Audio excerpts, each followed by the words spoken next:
కుటుంబాన్ని ఎలా పోషించుకోవాలో తెలియక, కుటుంబాన్ని ఎలా ముందుకు తీసుకువెళ్లాలో తెలియక బాధపడుతూ దిగులు చెందుతూ ఉన్నావా? దేవుడు నీతోనే సూటిగా మాట్లాడుతున్నాడు. ఆకాశ పక్షులను చూడుడి, అవి విత్తవు, కోయవు, పంటను కూర్చుకొనవు, ఆయనను వాటి పోషించే దేవుడు మిమ్మల్ని కూడా పోషిస్తాడు. దేవుడు అంటాడు, వాటికంటే మీరు శ్రేష్టమైన వారు అంటాడు. పిచ్చుకల కంటే మీరు శ్రేష్టమైన వారు. ఒక చోట అంటాడు, గొర్రెల కంటే మీరు శ్రేష్టమైన వారు అని దేవుడు అంటున్నాడు. ప్రేమైన సహోదరి సహోదరుడా, భయపడొద్దు. ఒకవేళ నీ ఇంట్లో ఉన్న యజమాని, నీ ఇంటికి నిన్ను పోషించి నిన్ను నడిపించే యజమాని నీకు దూరమై ఉండొచ్చేమో, నీ తల్లిదండ్రులు నీకు దూరమై ఉండొచ్చేమో, నేను నీకు జీవితాంతం తోడుంటానని చెప్పిన వారు నీకు దూరమై ఉండొచ్చేమో.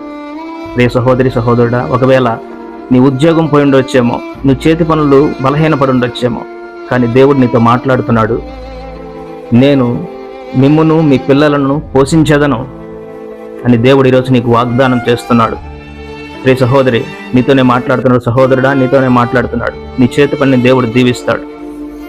నీ చేతి పనిని దేవుడు దీవించి నిన్ను ఆశీర్వదించి నిన్ను నడిపించాలంటే దేవుడు నీతో సెలవిచ్చేది ఏమిటంటే, మొదట నీవు నా నీతిని, నా రాజ్యమును మొదట వెతుకు, ఈ లోకంలో ప్రతి అవసరం నీకు తీర్చబడుతుందని దేవుని వాక్యంలో రాసింది.